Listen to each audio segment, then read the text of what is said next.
Welcome back to the Becoming Her podcast. You guys, today is episode 3 of our three part series. And again, I did not tongue tie that or twist that, which try saying that 5 times fast. No, no, I'm not doing it. And I was like, I'm so glad you're the one that does these introductions. I was like, so I can be the one that fumbles them. Yes, Mhm. absolutely. I'm kind of sad that this is coming to an end. I've loved this. I sent and the recording of part 2. And if you guys have not listened to part 2, I was telling Ann, I'm like, I think this is, do you know this is like episode 67 for the podcast? No We've way. recorded that many episodes, which is absolutely crazy. So That's I amazing. know of like all the podcasts we have ever recorded. I think episode 2 was one of my in my top 3 for sure. It was one very favorite episodes. And Anna and I, we just have such good chemistry and we ping pong back and forth really well with each other. But I just love this work. I love it so much. And coming from the girl who's not woo at all, this is such a woo concept when you like when somebody presents it, but when you get down into the internal work, it's really not as woo. It's just getting really in tune with Oh, yes. yourself. That's exactly what this is. So it's Hmm. less woo and more just really intentional with who you are. And that's yeah, that's the shift right there. So we're going to talk about today. Like I said, you guys, we're going to wrap this part series up. And we talked about the fact that you're not really one person. We also talked about the 3 people that are running the show.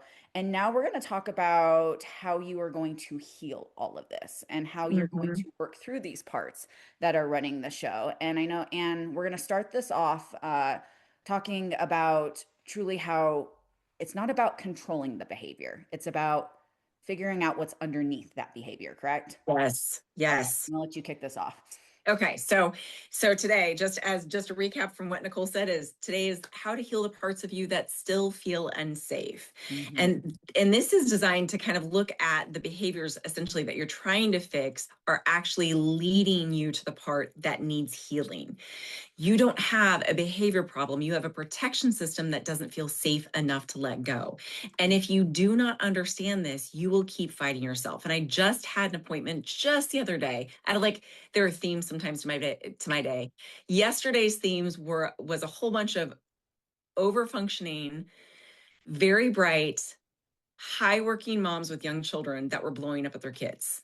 Mm. And they said to me, Anne, how do I stop blowing up at my kids? And I'm like, ooh, we got to go back because the blow up isn't the issue. The blow up is the symptom. Mhm. Ooh. Um, and we always all I would say we like almost always we want to control the symptom and not actually address the root problem. And I want to give an example of how this makes sense in a different frame, because I believe that when it comes to our physical bodies, we understand it much, much better.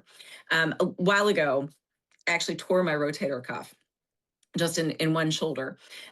Ironically, running through an airport with luggage. We won't talk about that. Um, That I had to may been a be hard hit. That's all I'm just like envisioning, like you just either running into a pillar or a person. That's what I'm envisioning. But no, I overpacked and I was running with my luggage. So oh, okay. Okay, anyway, nothing that cool then. Not even that cool. no, Okay. no, it wasn't even. It was just me trying to make it to the terminal. But I tore my rotator cuff, and so understandably, what happened after that, and I didn't realize that I had done something really awful to it, but it was really tender, and so I was protecting my shoulder. I would lift things weird when I would go to pick something up. I'd leave one shoulder down, and the other shoulder would be like working overtime. And over time, I realized that I was protecting my shoulder and that something was really, really wrong. And that was usually when I would show up at the gym and I started doing lifts and I was like doing one part and the shoulder worked just fine. And the other part was like this weird, like I looked like I was really, really struggling at the gym.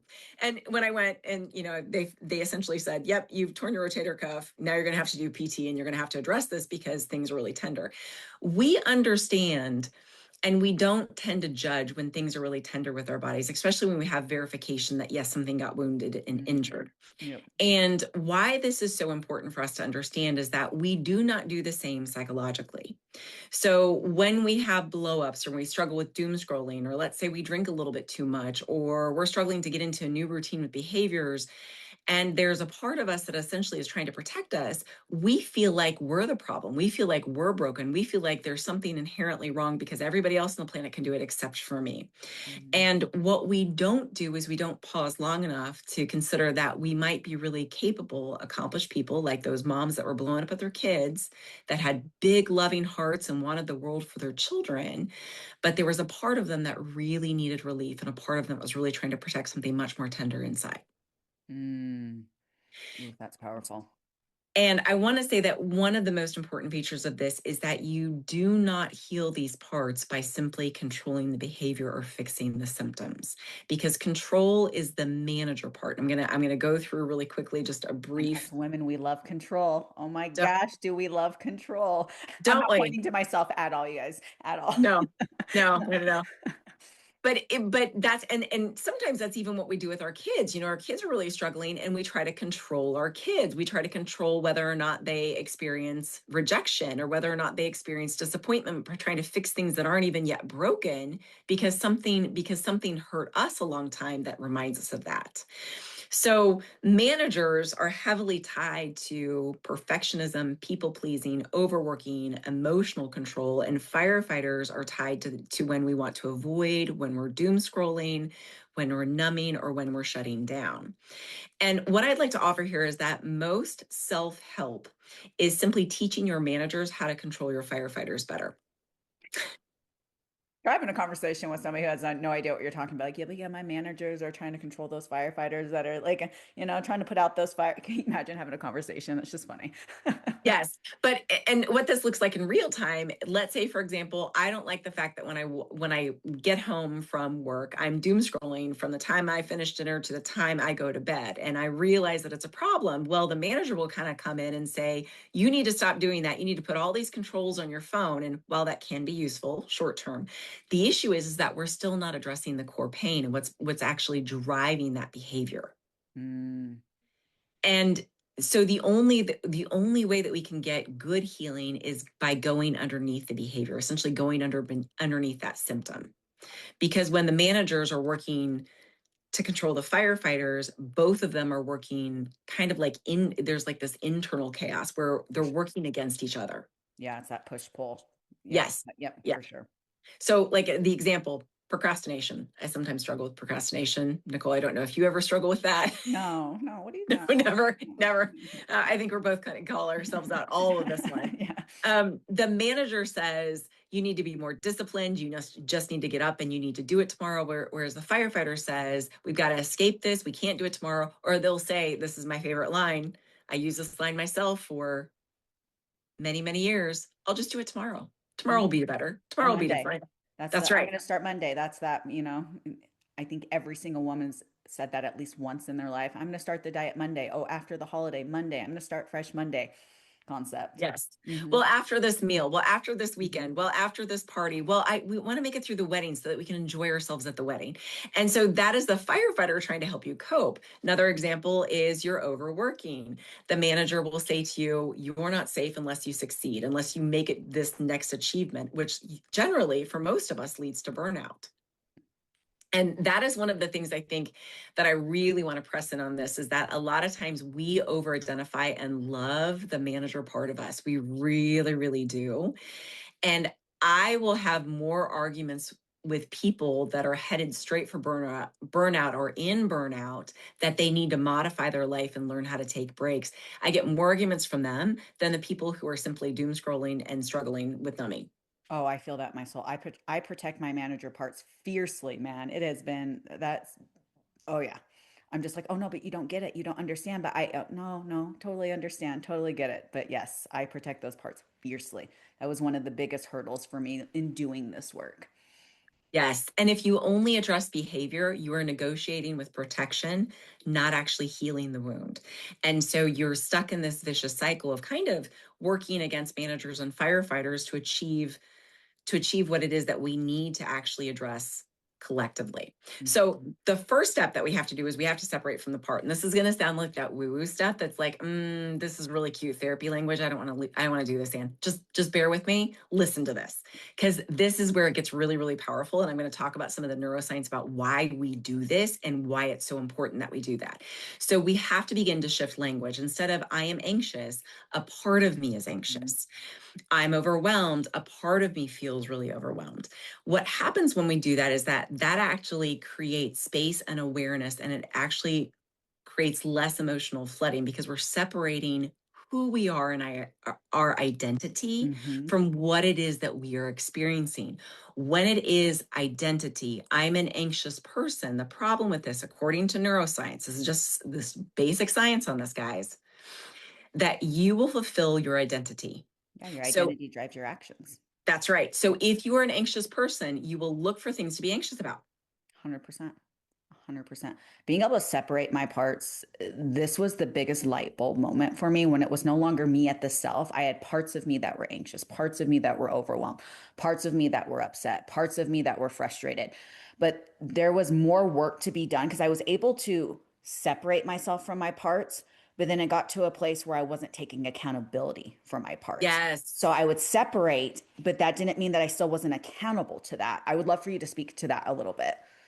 Yes. So separating from a part is simply saying this part of me is really struggling, which is like constructively in terms of language, that's really, really helpful. Mhm.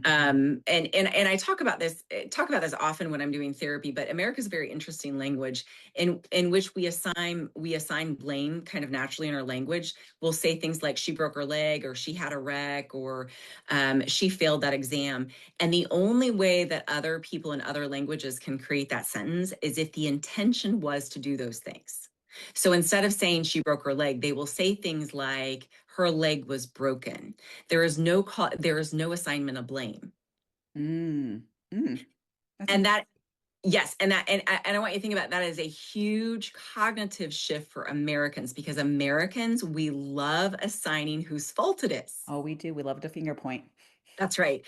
And this is and while it may be useful to assign responsibility, yes, there is someone responsible for an accident, right? But it isn't the intention.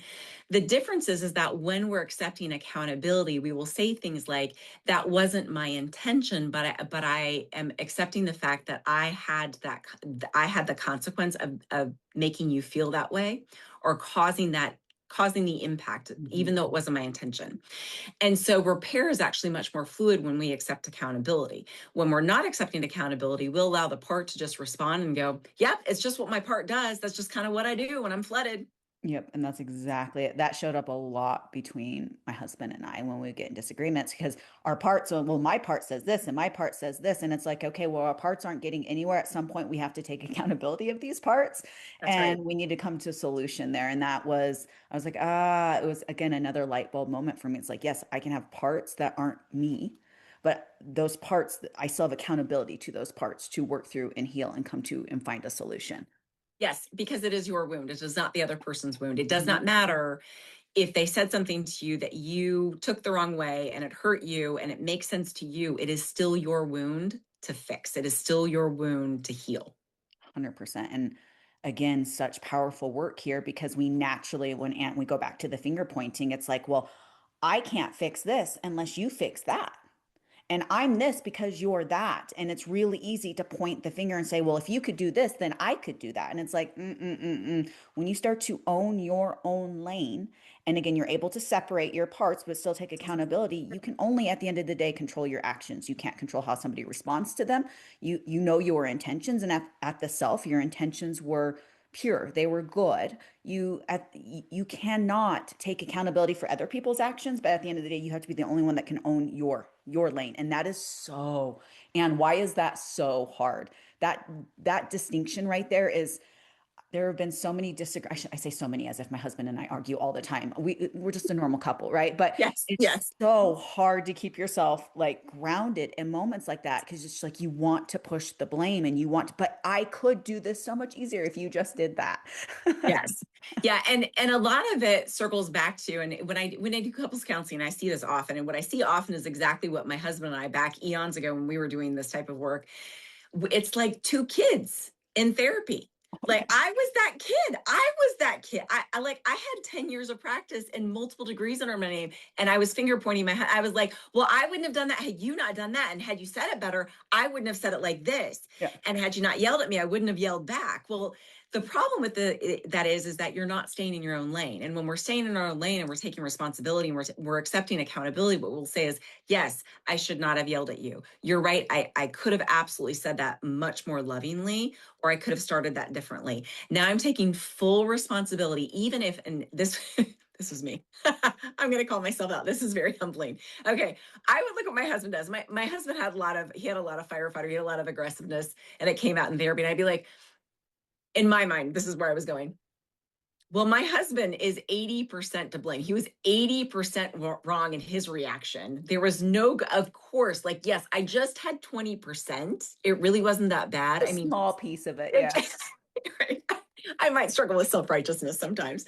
And then I would be like, I'm sorry for my 20%. I'm only kind of sorry. You have to be really sorry. I'm just kind of sorry.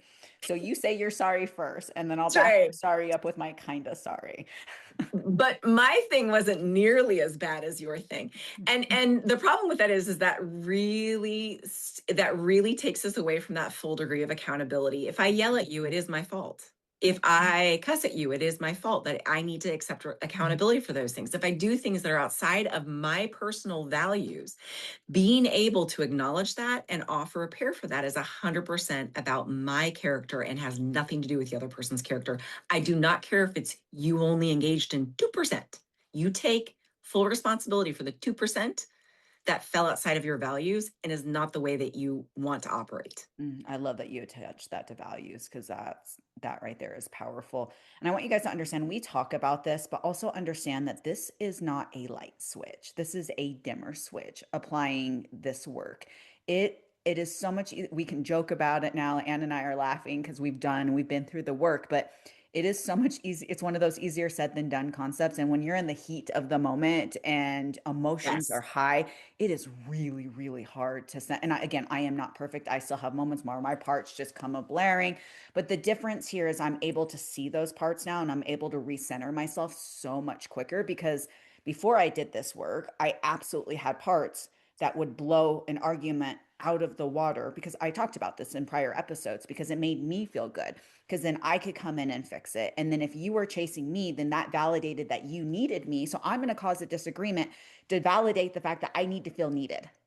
Yep. That was that vicious circle. And now that I can understand these parts, again, not perfect, but it allows me to recenter myself. Oh, Yeah. please interject. Yes. And that is an identity based issue. I am not worthy unless I'm needed. And Hmm. so I want to notice the importance of the shift in language when it comes to identity. I have no value here unless you need me. And now you create it, even if it's through conflict. Hmm. Yep, that's exactly what I was doing. That was 100% what I was doing. And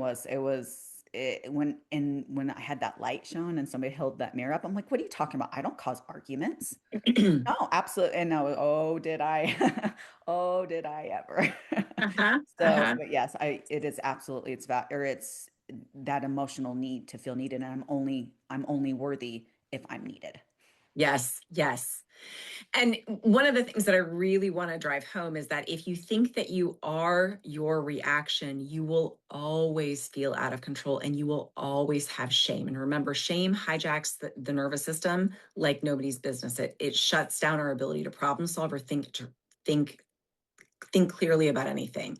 You cannot heal what it is that you're blended with. Any part, any identity, Mm, anything that you believe is you. And I usually encourage people to check this because if you walk away from a situation acting all kinds of fool and being like the little toddler version of you and you're super proud of yourself, that is a blended part of you. mm, mm, And I've heard so many people, and I've been in these shoes before. I'm like, well, they just deserve that. I don't know what they expected of me, but like they just needed to hear that, and that was just the truth. No, it's not. Like, yes, we can be true, but we can also be kind. And if that is inherently a value of yours, acknowledging when you're not kind, even though something might be true, is really helpful for us. oh, 100%. What happens in our brain when we separate our parts? Like what happens? Like, because there's something for me, it clicked. And I don't even know how to put that into words, but what's happening? Like what is it that they say? The neurons that wire together, fire together, but something was wiring. And all of a sudden I was like, oh shit. And it clicked. Like what's going on when you can truly separate yourself and you're like, okay, this is not me. This is absolutely a part of me. And then you can get really, we're going to talk about this in a second, replacing that judgment with curiosity and what that Yes. part is trying to tell you, which always goes back to childhood every single freaking time. But what happens? Like, Yeah. So when there's high blended in parts, essentially when I feel like I am my reaction, and that can look like even being proud of doing things that are out of character, being proud of being cruel to someone, or being proud of being aggressive, or being ashamed that you're aggressive. The problem is that once the neurons that wire together, the kind of the premise of that is that usually things that emotionally trigger us when we have really strong emotional reactions, and I would say most emotional reactions are rooted in wounds of our past. Think of it like I'm really clumsy and I'll bump into tables often and get bruises on my tush or various parts of my leg. And my husband's always like, "What? Where did you get that?" I was like, "I don't know. I probably ran into something." Okay, but the importance of that is that every single time I hit that exact same part, it hurts and it's really mhm, tender. That is what an emotional trigger is. And so when we're emotionally triggered, what happens is it lights up your brain like fireworks. Essentially, it hits the amygdala and your brain says, "Oh, I remember this. I've experienced this multiple times in a row." And so it throws your nervous system, that sympathetic nervous system, into fight or flight. ooh, And when your nervous system gets thrown into fight or flight, emotions rush in. Your prefrontal cortex is 100% offline. hmm, And so learning to identify the difference between that really hurt, there's a feeling here, and this is me or this is true is paramount in being able to get the prefrontal cortex back online. mm, And just that pause of like, hey, that really hurt me, or ooh, I reacted really strongly to that. What was that about? And we're going to yeah, talk more about curiosity as we go, right? But the importance of that is now you engaging on purpose your prefrontal cortex to change that wiring. And when it finally clicks, Nicole, I don't know if you've ever seen there's really cool neuroscience on this, but they'll show neurons that are actually rewiring and creating new maps. And what happens is that when you look at some of these studies, when you see neurons rewiring, it's like little dendrites, that little tendrils that will come out and form. It's like literally, it's like growing right in front of your face. And what happens when we are able to get the prefrontal cortex online, you're growing your brain, you're growing a new neural pathway at that point, from this old trigger that always had this reaction to now this old trigger that gets a very new reaction. that's powerful. And I love watching you talk about the sciencey stuff because Anne gets like really, her face lights up and she gets all geeky about it. But I do. there's so much, I mean, not just science to this, but when I really started going, it's this work, I have like 18 thoughts in my head right now and I'm trying to spit them all out at once. But this work has been the number one thing that has allowed me to truly get to a place where I can say that I've been working through healing my nervous system, regulating Yes. Yes. and I don't think that, and I think maybe we should do an episode just talking about nervous system and nervous system regulation, because specifically for women who are always on, always performing, worth attached to that performance, Oh, nervous yeah. system regulation and what that can do for your whole body internally. I've been talking and doing a lot of content lately talking about gut health, how associated nervous system regulation is to your gut health. Your gut health is your central command center for like your entire freaking body. There is so much that goes into this. And really, truly doing this hard work has been the only thing that has allowed me to tap into regulating my nervous system. Yes. Yes.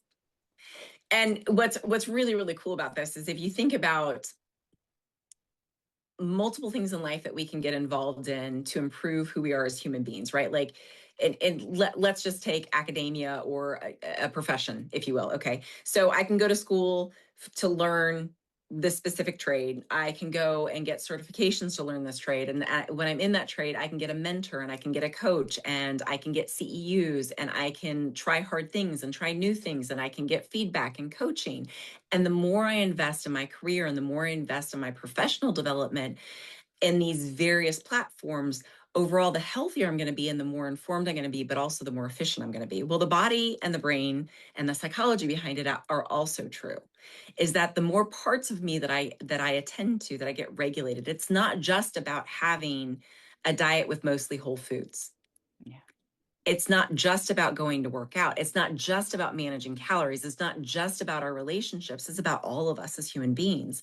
And when we're able to take responsibility for all of us, the whole person, what happens overall is substantially better regulation consistently. Yep. 100%. So we're not having meltdowns because we prioritized ourselves. We've Mm. taken responsibility for our own needs instead of everybody else around us. And many of us, this is the young moms that I was talking to the other day, met, and I was exactly like this, by the way. I was no different. We believe that our role is to stand in the deep end of the water with our heads underwater while supporting everybody else above us. Mm-hmm. We Oh, absolutely. you can breathe. You can breathe. That's great. You're not struggling. That's wonderful. Husband, you can take a break. That's amazing. I'll just be here. Somebody can relieve Swallowing me any water, moment. choking, struggling to get my head up. That's right. And we are drowning and then wondering why we're having really significant reactions. We're drowning and we're wondering why we're having outbursts and why we're getting mad at people randomly and why we're blowing up at our children, why we're yelling and screaming. It's because you're not regulating yourself. Mm. And I'm not talking about this as a luxury. We understand when our toddlers haven't had a nap and a snack why they're upset. We don't look at Really them good and way to. say, knock it off. You know better than this. How dare you act like this? Get your stuff together. We look at our toddler and we go, you need a snack. We're gonna have to go. We're gonna have to go for a nap. And they're gonna like, but I want to go to the playground. I don't want so and so to feel bad because I'm not there. Nope, we need a nap. Yep. That's a really good way of like positioning it and just a really good analogy there because how many toddlers have their 2-year-old tantrum meltdowns? And that is, do you know how many meltdowns I've had as a freaking full, like a grown ass Yes. woman? Like complete total meltdowns because I had no idea how to regulate myself at all. The concept of that was foreign. The idea of a regulated nervous system was foreign. It sounded like we were living in the land of, sunshines and rainbows and unicorns and these things like people were shitting Skittles. These things just didn't exist, kind of thing. And really, truly, this has been, like I said, this work has been the number one thing for my regulation. It's been a night and day difference for me. Yes. So phrases that I want to invite people to work on are exactly this. A part of me is really anxious right now. A part of me wants to shut down or withdraw. A part of me is really afraid this is going to go wrong. Depersonalizing this is really, really helpful to be able to not only get that prefrontal cortex online, but not make it your identity. Mhm. And that is key in being able to shift what's happening emotionally and internally. So, all right, third thing we got to do is we got to replace judgment with curiosity. This is my number one favorite discussion when it comes to managing feelings, because most of us will say things like, why am I like this? Yep. What's wrong with me? Yep. How come I'm the only person struggling with this? Yep. I shouldn't be this way. Why can't I figure this out? Why can I not be faster or quicker? Or I should be a certain thing for this, who, what? Yep. 100%. Mm-hmm. And instead, we have to ask, what is this part trying to do for me? What is it? What is it afraid of what would happen if I didn't do this? Judgment is actually what keeps your parts from being able to trust you, and it usually propels us into shame. Curiosity, however, creates safety and distance. Judgment simply creates a need for more protection. So, and I'll give the analogy around children, because when I do attachment based work, usually I go back and we talk about when things were talked about in families. Well, when I ask them things, like they'll have these really what they believe are these teeny tiny little moments. And when I was doing this work, it was kind of the same thing. As they're like, I don't understand why this memory is coming up right now, but I'll give it to you. And they'll say things like, I was really tired and I couldn't study anymore and I was struggling in math. And then my mom came into my room and yelled at me for getting a bad grade on the exam. Yep. And got a really powerful message of there's something wrong with me. Right. Okay. And we go back and I say, well, what did you need to hear? And a lot of us don't actually know. And so I'll give something that I think might be the case. And sometimes it's just simply, hey, You got a bad grade on this exam, and I see you working really, really hard. And I know that school is really important to you. So what happened? And the number of people that have cried, like full on sobbed when I offer the correct response is absolutely flabbergasting because parents were so invested in their own anxiety and managing their own anxiety and in getting the outcome that they didn't pause long enough to get curious with what we were struggling with and seeing us. Hmm. And when you hear a response like that, it just hits you completely different. And it's so logical when you say it, you're like, yeah, that's so logical.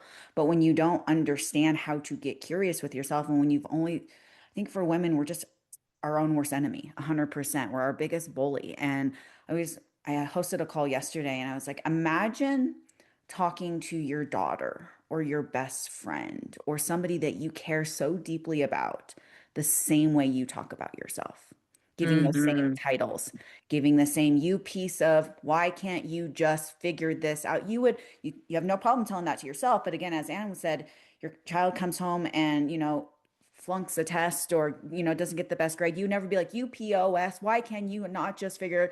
But again, imagine doing that. And this is so powerful because when you can, instead of pinpointing and the judgment that comes from here, you can get really curious with what's going on. That's the thing that finally gets you close enough to actually figuring out what's underneath all of this instead of just like sweeping it underneath the rug, giving yourself that generic title of, generic negative title, I guess I should say, and then Yes. just going on with your day until something comes up again that re-triggers this part that comes out. And it's this like vicious merry-go-round that you're on.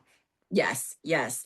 I had an example the other day with one of my kids. One of my sons has dyslexia, and I am so proud of him. He has done so much amazing work to learn how to encode things correctly, and like was even eager to learn, like writing essays on his own for fun. When we uncovered the diagnosis, he was literally writing entire paragraphs, not just backwards. You could read it in a mirror, but it was all gibberish. But it was separated based upon the number of characters and the words that he thought he was writing, Oh, wow. to now writing full sentences, full paragraphs, and essays just for fun. And so when he struggles in school and he'll come and he's in high school now, and he'll come to me still and he'll show me his grades and be like A's and B's or A plus or an A minus. And then there was a C minus in one class, and it was a class that he actually likes and was like a really easy class, he said, for him. So I paused, and the earlier version of me as a mom would have been like, what's the C minus about? Are you not doing your homework? Or you have lots of, like, I would just go into attack mode, right? Which would just be the judgment that we received. So many of us received as a kid. And now I start with acknowledgement. Now it's, man, I know how hard you work. I know that school is really important to you. I see all these other grades. I'm really proud of those other grades. Tell me a little bit about what's happening in this class. What's making it hard? And the comment that he had is, well, the teacher's not teaching, and I don't understand this topic enough to teach it to myself. Mm, That's a real problem, God. Oh, yeah. not the grade itself. But the problem, how do we get you more support? What is it that I can do? What is it that you need me to speak up? Do you feel comfortable speaking up? Do we need to find a different teacher next year so that you don't have this experience again? Right? Now we're problem solving as a team, instead of former me as a parent would have shut down my older kids, and they just would have felt judged and helpless Mm-hmm.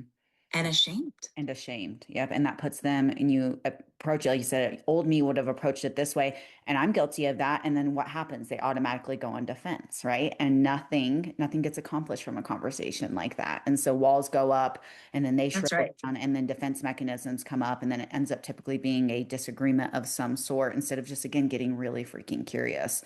I would Yes. love for you to talk, and because I know that we have women listening to this right now, because I was one of them that were talking about this and their immediate thought is well, I don't want to get too soft with myself, right? Like, Oh, yeah, that mentality, that type A. If I'm not hard on myself, nothing's going to get done. And I would love for us to really dive into that because I know that there are women listening to this. It's like, well, I don't, if I'm not judging that's what drives me to get things done. If I get too soft, I'm not going to accomplish anything. And speak to that a little bit. Yes, and I am an embodiment of that. I, for the longest time, really struggled with that concept. So much that the therapist at the time, she would repeatedly say, and it was often, it was like every week, you have a lot of difficulty with self-compassion. And we hang on to the manager part, the protector part of us that wants to assume that essentially talking down to myself and judging myself is ambition, and that is perfectionism. That's perfectionism motion, which is all about shame.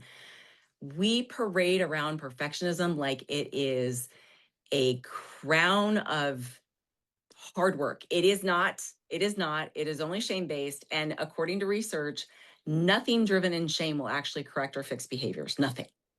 Hmm.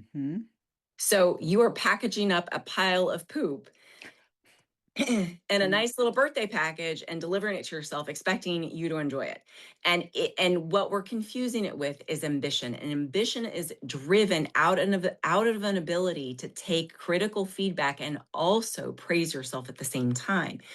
It is fueled out of desire to be more value consistent instead of rejected, and perfectionism is usually tied to fears of being rejected. Hmm.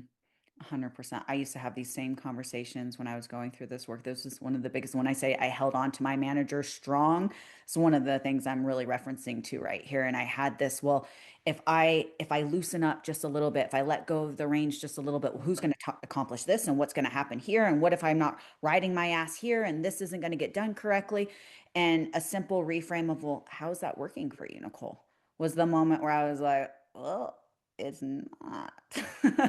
It's not working. The judgment here has never been working. And so instead of judging myself and again getting curious with what was going on with these parts that told me that these things had to be perfect, because if I put this free resource or this content or this video or whatever it was out and it wasn't absolutely perfect, then therefore somebody had anything to critique about whatever it is that I did. Therefore, I was not worthy. I was not doing Yes. enough. And that's Yes. exactly where it stemmed from. Yes. And you did a beautiful segue to the next part, which is learning how to access the underlying feelings, which is all about attending to the exiles. And this is another one of those woo. So forgive me for those of you that grew up with more critical parents that have internalized this and heavily lean on your manager parts that are highly perfectionistic and very critical and very, very driven. This is going to sound like foo-foo stuff. This absolutely works. And when I did this work, I was in the exact same boat. Not my degrees or years of psychology or years of therapist prepared me for the very strong reaction I had to someone being kind to me and someone encouraging me to be kind to myself. It was easier, ironically, for me to receive it from other people. It was harder for me to internalize it. And when we get really good with accessing those underlying feelings, because under those behaviors are usually just simply pain, fear, and shame. You are not afraid of your behavior. You're afraid of what's underneath it, those emotions. But you do not heal by avoiding pain. You heal by finally allowing pain to surface. So the flip is, and these are some of the questions that we're going to ask is what's underneath this problematic behavior? What's driving this? What does this part of me not want me to feel right now? And if we can pause on it, not judge it, because I know there are a lot of us that are like, well, shame or shame. We'll notice that we're judging ourselves and then feel like jerks because we're judging ourselves and we can never do it right because I can never get out of my judgment. And then they're like, oh, I'm still judging myself, and then feel awful about that. Yep. And there's always something so much deeper. Under that 9 p.m. binge is a feeling. The third glass of wine is a feeling. And I know for a lot of women, we run from the feeling so often and we use whatever external mechanisms to cope with it that we don't even know what that feeling is anymore, right? Like we're running for something Yes. that we can't even technically feel anymore. And we just don't even know how to get away from it. And then that becomes those mechanisms to cope and to get away is the, bottle of wine, is the pint of Ben and Jerry's, is insert whatever it is that does it for you. We all have our vices. But this is again the curiosity, and then it never is about the cookies or the wine. It is something that what happened earlier that day, because your 9 p.m. binge started at 8 a.m. That I can promise you. Something happened earlier that day that led to that binge. Yes, yes. And just in case you're in this camp of telling me no, you really just like wine and you really did want half a thing of cake. No, you didn't. No, you didn't. You're not working. You're not waking up multiple times during the week or during the month going, I really need to get my summer body or I really need to get on top of this. And then having this moment where you just are going to convince me that you were okay trashing it all in that moment. Yeah, because It that is not about that. it's absolutely not about that. Yeah. I wake up from that 9 p.m. binge the next day and feel amazing, said nobody ever.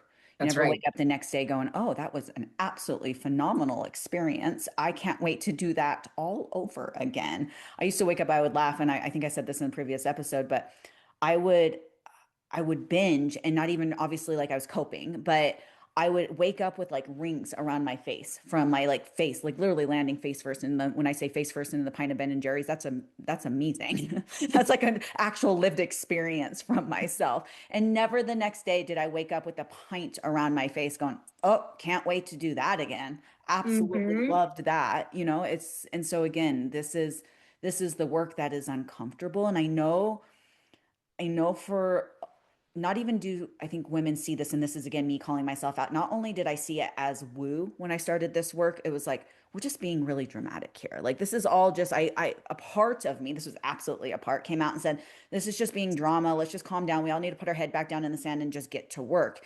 And you're allowed, and this is something when it clicked for me, again, neurons that wire together, fire together, you're allowed to feel your feels. And if Yep. anything, please feel your feels. Cry, kick, scream. Do you know how much I love when I'm having a day to take a pillow and just I stick my head in it and I scream Hmm. bloody murder, and how much like release, like the regulation I get from just that alone and just like getting it out. But I think a lot of times women feel as if we're just being overly dramatic, right? Women are labeled as, and we are as women, we're emotional, but that's Yep. almost perceived as a negative thing instead of leaning into that feminine part of you that says, I'm emotional for a reason, and feeling the Hmm. feels. We want to right underneath the rug and pretend as if they don't matter. That's right. That's right. And I want to kind of note what it's something that's really powerful that you said is that a lot of times we have been dismissed for being sensitive or emotional.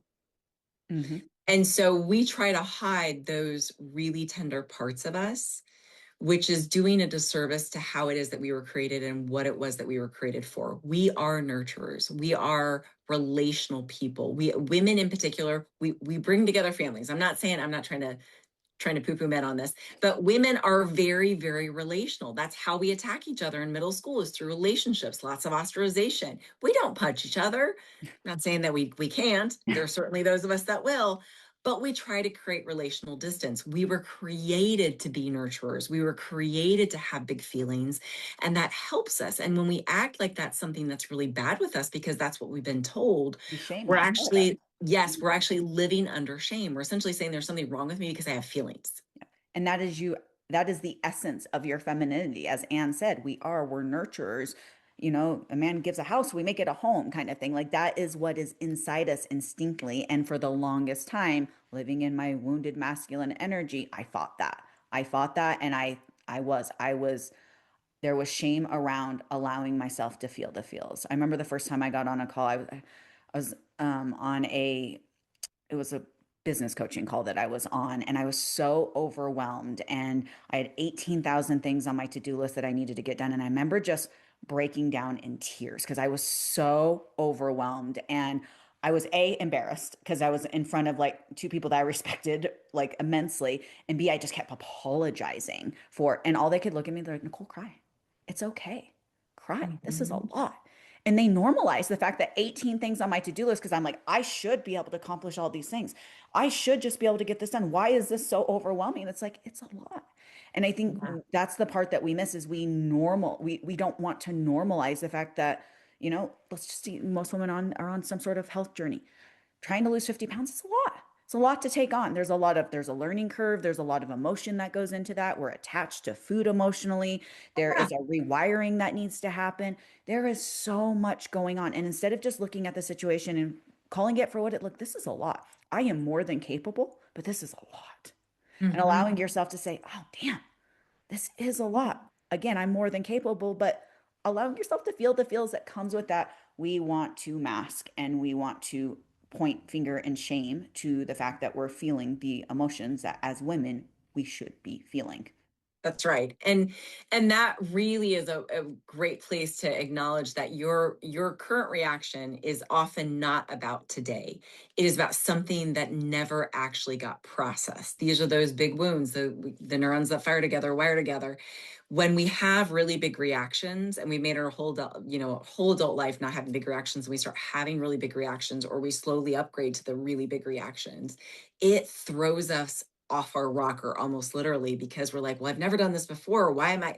It is because it's touching something that has been wounded over and over and over again. So now you get this really sensitive part of you that just wants the pain to go away. That's it. And wants to express it and get it out. Yep, it always builds up. And I remember I gave myself the identity. I'm like, I'm not an emotional person. I remember being on the call, I was crying. I'm like, I'm really not an emotional person. I'm so sorry. I don't do this. But there was just, I mean, years and years before I started this work of just pent up anxiety and aggression and fear and shame, all of that coming out into these little things that bled into my day that again tied back to my worthiness, because Yes. I should be able to execute all of these things without being overwhelmed. I should have accomplished these things already. I should have been able to figure that insert I should of whatever that is for you. But again, all attached back to if I am not performing, I'm not executing, I'm not doing, I'm not worthy. Mm-hmm. Mm-hmm. Those core beliefs that were that that is what the exile was holding for you. Oh, 100%.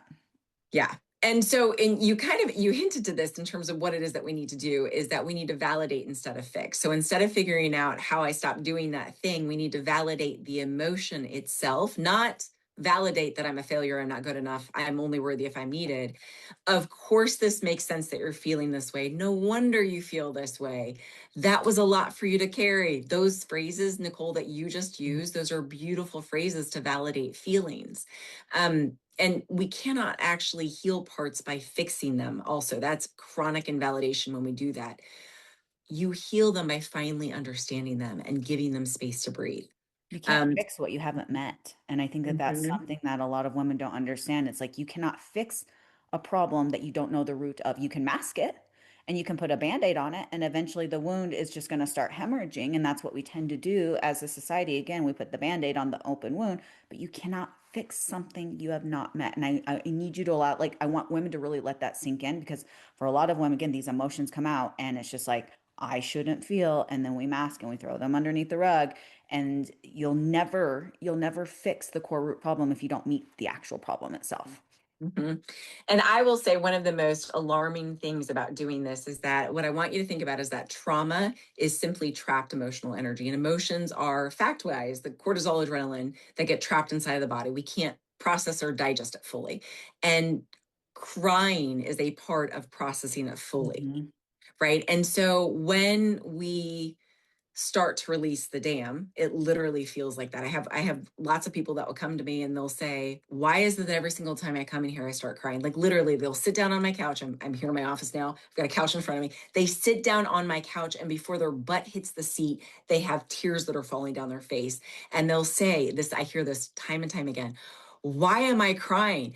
Well, it's because you've stored this for a really long time, and this finally feels like a safe place for you, and Hmm. you're giving yourself permission to have your feelings. Yep.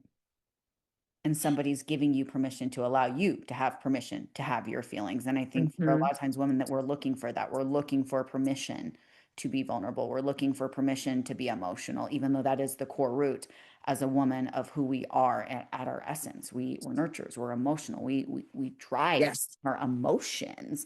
And that's the one thing most women are trying to suppress. Yes. And I really want to challenge you with this. How many, Nicole, I want you to answer this too, but how many movies do you see that's one of those like heart wrenching, tear jerking type of movies where a woman or man finally breaks down and they cry about something that's so tender and so gentle and so incredibly sweet. And you start feeling that lump build up in your throat. Like it's just this Oh, yeah. moment where like you just pause and you soak it in. You're like, oh my goodness, it's so beautiful. That's what we're waiting for. That exact feeling that you have about this actor playing a character.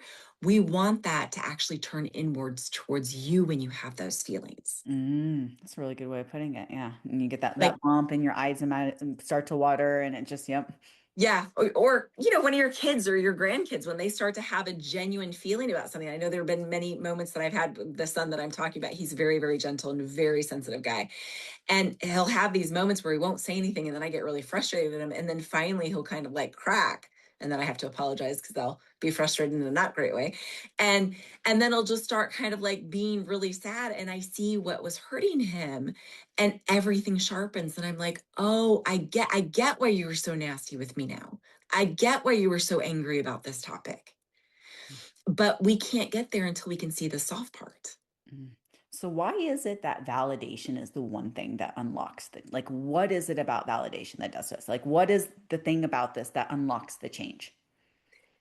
Validation is an acceptance of the emotion itself. What happens most often in relationships, and we learn this, these are relational skills that we learn because many of us did not learn how to share feelings or receive feelings correctly. There is a correct way to do things and an incorrect way to do things. Just like when you go to the gym and you lift, there's an incorrect way to do it and there's a correct way to do it. And sometimes if you do it incorrectly, you're going to injure yourself pretty badly. Oh, yeah. Right? Times. But if you lift correctly, you're going to protect yourself, you're going to get stronger, and you're even going to have amazing physical results that other people can see. When it comes to emotions, there's no different. There's an incorrect way and a correct way. And what most of us learn is what are known as either empathy misses or empathy failures. I show up and I say, hey, this thing really bugs me and this really hurt my feelings and I can't believe you did this. And the other person gets defensive or reactive in, well, you hurt me too. Well, I wouldn't have done that had you not have done this. That doesn't relieve the nervous system. What relieves the nervous system is being seen. Hmm. And most arguments in couples is about two people trying to be understood and seen in what it is that they're experiencing. And I think this goes for those married and, just again, I keep tying this back to my relationship specifically, but it's been the biggest needle mover in my relationship with communication, just how we respond, less disagreements, all of those things. But it clicked for me when I would go to Matt with a problem. I wasn't looking for him to solve it. I just wanted him to validate how I felt about it. Yes. I hear you, Yes. babe. That seems like it's a lot to deal with. I wasn't looking for an answer or a solution. I honestly just wanted validation. My parts wanted validation that this is a lot and Mhm. that it is, I'm like trying to juggle 18 different balls in the air and that's all I want. And a lot of times it would turn into a disagreement because I would go to him, and this is before we understood how to communicate correctly. I would go to him with this problem that I just myself just wanted validation, and then he would try to solve it.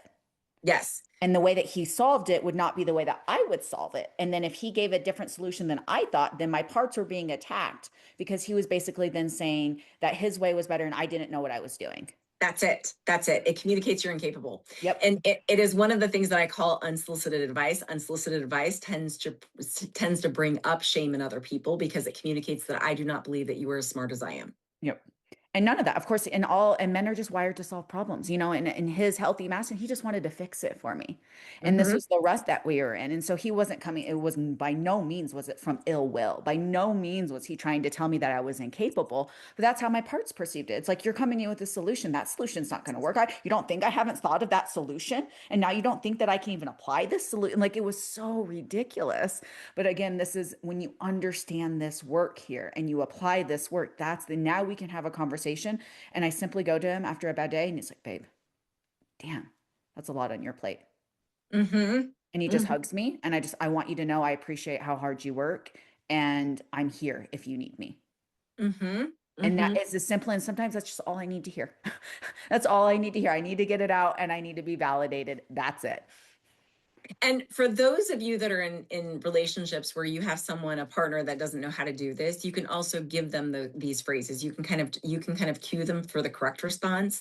When I do couples counseling or when I'm working with somebody and they're in a relationship and the partner keeps trying to fix, I will say, no, no, no, let's ask them specifically directly for what it is that you need. And they're like, no, they should know this. And I'm like, well, they don't. And that's Yeah. not going to work. And so sometimes even with my husband or with my mom, I'll say, I just need to vent.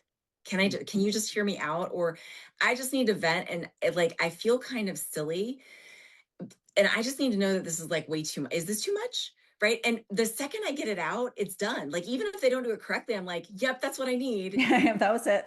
That, like, I just needed to hear that, and oftentimes the really cool part is that when we have people that love us, when we can request things specifically, typically they will be able to offer that, and they really do feel relieved.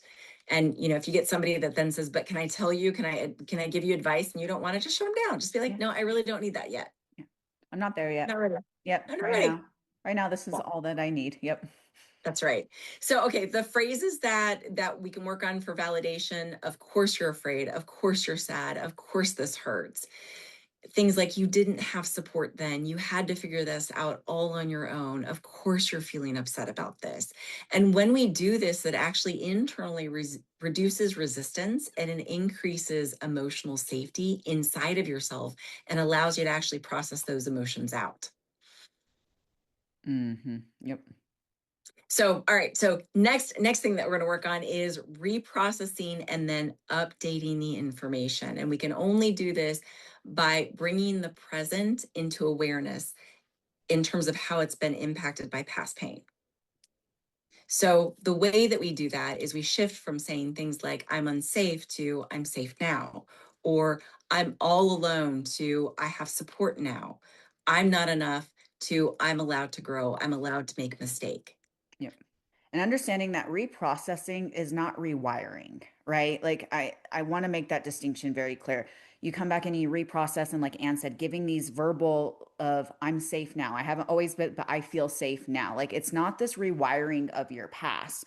It's a different way of processing it and verbalizing it so your nervous system feels safe. Yeah, and I think the shift is that a lot of times our bodies are living in the past. Yeah. So things that didn't feel safe for us as kids, as adults, if it never comes into our awareness that we're in a different place in time, we will continue in our bodies and our nervous system, live it out like we were 6 or 8 or 10 or whatever that wound happened. That will happen over and over again. One of the phrases that I use with people when they're highly triggered is, my body's in stress, but I am okay. That's bringing you into the present moment. It's kind of like saying, yes, I'm panicked right now here in this office, here in this room, but there's nobody here with a gun. There's nothing that's going to attack me. My body is just giving me the cue, but I'm actually safe. And that's bringing the prefrontal cortex into that awareness place of like, yep, there's actually no danger here, even though my body still feels like there's danger. And bring that level of awareness, because again, your nervous system doesn't know that there's not somebody in there with a gun and looking to bang the door down. Your nervous system just feels the emotions that are coming out inside of you. So being able to verbally tell yourself, and some I don't even have to say that, I'll just think it to myself. It's like, Nicole, you're fine, you're okay, there's a lot on your plate right now, one thing at a time. The building is not going to burn down, everything is fine, there's food on the table. Like I have to repeat things like this to myself when I get Yes. into this heightened state, because I go to, again, women were emotional, it's like I have 18 things on my list and I only accomplish 4 of them. I'm looking at the other 14 things, and I start to like get myself all sorts of worked up, and it's like, Nicole, you're fine, all of these things will be here tomorrow. It is, what I mean? I have to repeat, and I don't, a lot of times if I'm home alone, I'll talk to myself, but a lot of times I like just in my head, I'll be in my head, just like repeating these things. And it sounds woo. And it sounds really, again, just who sits and talks to themselves, but watch yourself, get really curious, and like not watch, but feel your body immediately start to release when you start to Mhm. talk to yourself, and reconfirm that again, you're totally fine, you're safe, and start to look, and the logical side of you starts to come out, and your Yes. body and yourself can your nervous system can start to regulate. Yep. And I'm going to give you an example. What I want you to do is I want you to check how this feels internally as I say these phrases. Mm. So let's say you're somewhere, you're feeling really anxious, and you feel like an absolute moron, an idiot, and that's what you start saying to yourself. So you're really, really anxious, and you're like, I shouldn't be feeling this way right now. This is absolutely ridiculous. I'm a grown woman. I know how to manage multiple businesses. Why am I panicking right now? This is so stupid. I look like an absolute moron. I bet most people don't act like this simply because they were ordering a coffee at the coffee shop, right? Like, and do you hear how that part is a manager part that's highly critical? How does that feel to hear me even deliver those phrases? tense. right? Yeah, it feels tense. It feels Yeah. accusatory. Yeah. My shoulders will go up Mhm. even saying them. It's like I remember that. I remember being chastised, right? Versus, oh man, this is really hard right now, isn't it? I get it. This is really anxiety provoking for you. You were corrected a lot when you ordered food. It's okay that you're anxious. No one's gonna think anything of you. Mhm. And do you hear even and feel internally how that drops you into a different place? Yep. Just your tone alone of Yes. how you present it makes all of the difference in the world. Yes. Your brain doesn't heal simply from the passing of time. It heals from new experiences of safety that it has to track. And so when you can do this and you're tracking these moments, you're bringing your prefrontal cortex into awareness, your brain now has new evidence that counters what you grew up in. Mm. Yep. And it counters that lived in experience. Yep. So Okay. let's talk about what healing actually feels like then. I know we've alluded to this a little bit. I've made some comments, but I would love to speak to this because, again, it's not, like I said earlier, it's not a light switch, it's a dimmer switch. It's not going to happen overnight. They're going to come in, it's going to come in phases. You're not going to always be perfect. But when you start to feel what this feels like, and instead of the reaction, there's pausing, you're not spiraling as easily, you're not having as many disagreements or arguments. You stop abandoning yourself. You start showing up for yourself. Let's chat about that a little bit. And because again, this is something I feel like a lot of women listening to this they're going to, because I wanted to turn this into a light switch, you guys. When I started this work, I wanted it to be an automatic. It's like, oh, here I am. I'm doing this. I should be healed. And that's not how this works. No, no, consider it more a lifetime process. Yes, yeah, So 100%. I will always be working on this as well, and I do this for a living. So what happens is we begin to pause instead of simply reacting. And what this sounds like inside of us is that you start having these thoughts and the reactions that the things that you would like to say to people. You know what I'm talking Yeah, about. I know what you're talking about. I know everybody else knows what you're talking about too. Yeah. The phrase that you want to say to somebody, or the phrase that you want to say to your husband, or the phrase that you want to say to that person who messed up your order for like the 40th freaking time and you were in a big rush. And you'll pause and you'll notice that that part of you wants to speak up and then you won't. Yep. And then you'll act different. And that is because you're not spiraling. You feel much more grounded in a trigger. You can identify it as a trigger. You can say, yep, that's a real big reaction, but now I'm living inside of my values because now I'm showing up and I'm working really hard, and some days it's harder than others, and some weeks it's harder than other weeks, but I'm working really hard to live inside of my values, to be kind or to be respectful of other people. One of the biggest ways that we can notice healing is you stop abandoning yourself. I cannot underestimate this. Mhm. Moms, we sacrifice to the end of the earth believing that is what makes us loving. It makes you a hot mess. I'm sorry, it does. You are always going to yell. You're always going to be a hot mess as long as you are last on the docket of things to be addressed. Yep. And when we start flipping this, what happens is we challenge this idea of what selfishness is. And we have to move it into taking responsibility for ourselves. So we get good sleep. We'll go to work out before we make the kids lunches. We will ensure that our laundry is done before everybody else's laundry is done. We will go to bed instead of racing out to the store to get last minute projects at midnight, because we're learning how to set boundaries with people. We're learning how to say no and let other people experience consequences in their own life. And I'm not talking about absolute, just like Nicole, like what you said. It's not like one day you wake up and you're a whole new person and you're like, nope, this is me now. Get over it, fam. It's really, you start doing this gradually. There are little pieces of yourself that start coming back online, and you begin to notice that your reactions are much more stable. You stop having these really big blowups and things stop hurting you the same way. Yeah. You start getting really intentional with yourself. And Yes. it can come from, like Anne said, the smallest things. My weeks are so chaotic and I can never seem to hit my workouts, but you want to know, I'm going to get really intentional. I'm going to time block this time for myself. I'm going to put it in my calendar and I'm going to make sure that I commit to it. It Yes. can look like I had the donut and the old me or parts of me would completely spiral. And it's like, well, I ate the donut, so why not the pizza and the breadsticks and the soda? and the cookie, it's like I ate the donut and you get right back on to how you would normally eat. It doesn't have to be the donut plus the spiral of the complete, 2 week binge that tends to happen for a lot of women after the said donut. It's like I ate the donut and it was really great. And I got right back on to fueling my body correctly. It can look something like, the tiniest little things that would just, and obviously women in menopause, we understand these like emotions that come out, husband, we joke around about our husbands chewing too loudly, but it could look like your husband chewing too loudly. Instead of nagging him, it's just like, and you go in and you do something that makes you feel good. It just, they're tiny, tiny little things that start to stack, and you notice yourself handling situations differently. Like that's what healing looks like. It's not this perfect, I never have an emotional reaction and I never yell and I never raise my voice. It's, I'm really intentional now. And I think healing even looks like you being able to look at these things and go, oh, where's that coming from? Oh, Yep. whereas before you used to always shift the blame and finger point and you never wanted to take any accountability. It's like, oh, I definitely have a part in this. Yep. That's healing. Yes, yes.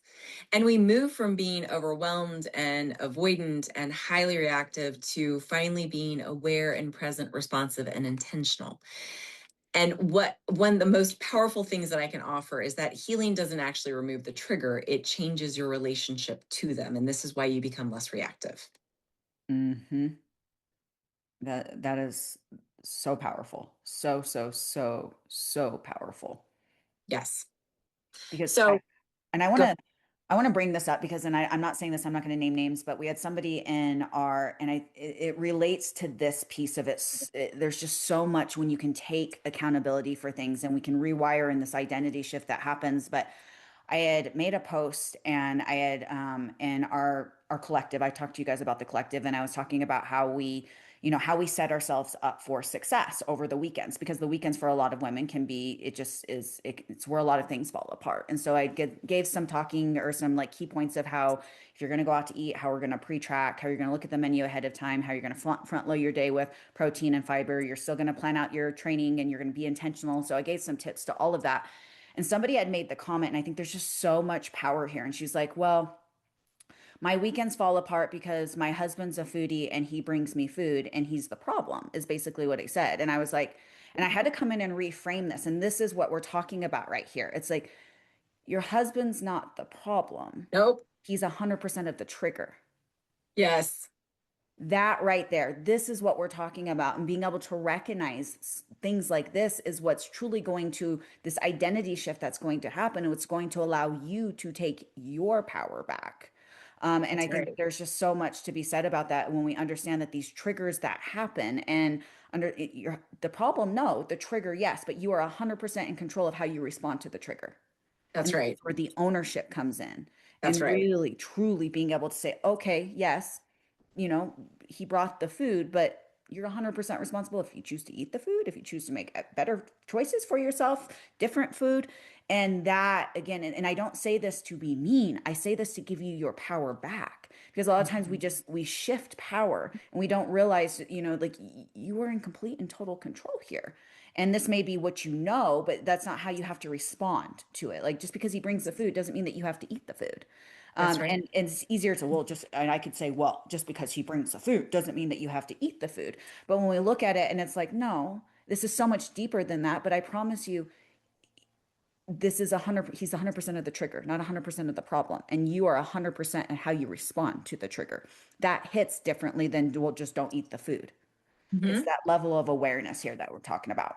hmm Yeah, and in case you're saying, well, I've asked my husband not to buy me food, or I've given him rules to not bring food in the door. Nothing, no donuts can make it past the door.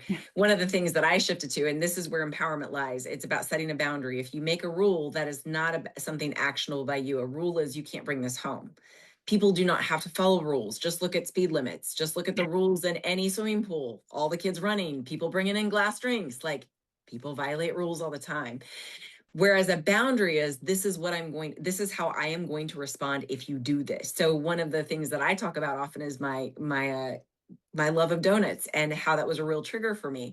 My husband will bring home a box of donuts and I will let him know really fast. And we have had this discussion multiple times. He'll say, great, that's fine. When the boys eat it, by the end of the day, the rest of it goes in the trash. I'm like, but there'll probably be some left over. Well, I've asked you to only bring home a little bit so the boys can eat it in one day. It creates a lot of anxiety for me when it's left over. And I'll be like, well, that's not fair. I'm just telling you how I'm going to respond. So you can choose to bring in the number of donuts that people are going to eat, or you can bring in a box. That's totally fine. But this is how I'm going to respond when you bring in a box. And I have so many people who say, Anne, that's so unloving. That is so uncool. Or can't you just suck it up and deal with it? And I'm like, I could, but the risk is to me and my emotional well-being. Mhm.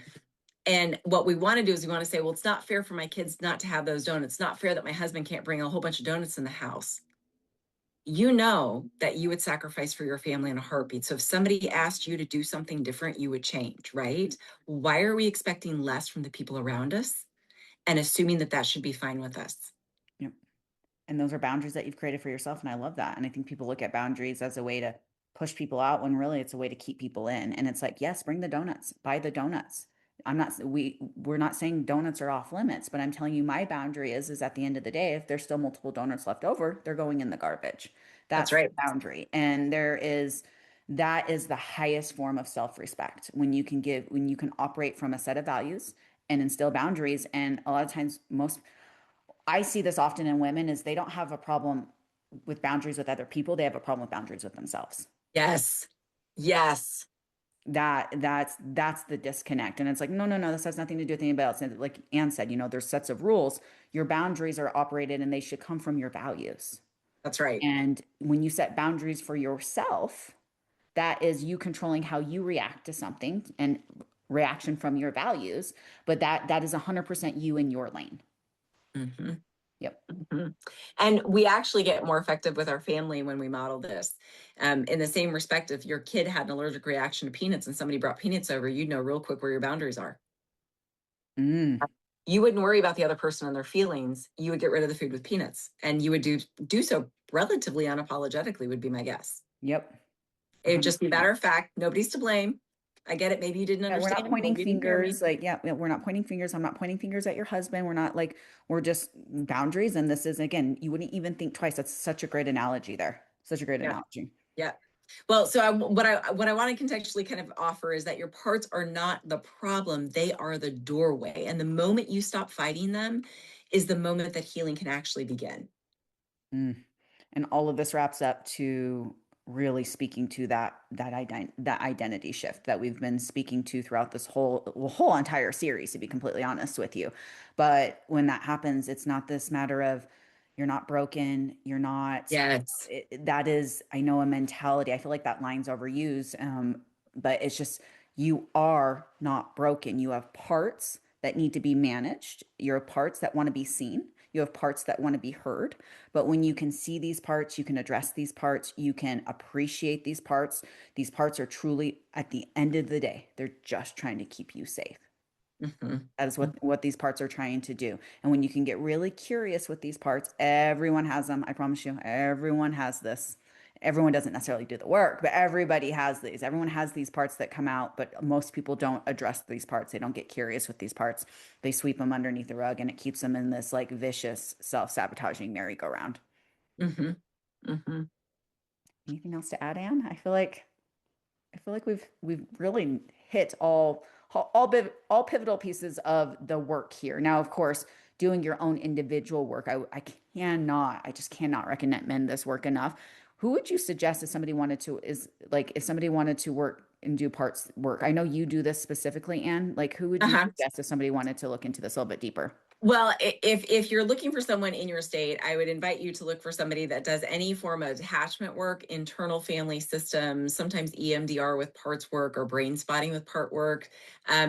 More often, when you go to someone that's just a general practitioner, you are going to get somebody who does more CBT based work. And in our practice, the therapists that I hire, we all do attachment rooted work. And that is because that has the most transformational power. That has when we can go backwards and take a look and understand who you had to become and why that happened. And we work on that shame and how to create those attachment and just even a secure attachment to yourself and who you are and not feel bad about it. Man, the things that we can do in life are just outstanding. And the freedom you get from it. Freedom. That's such a powerful word, freedom.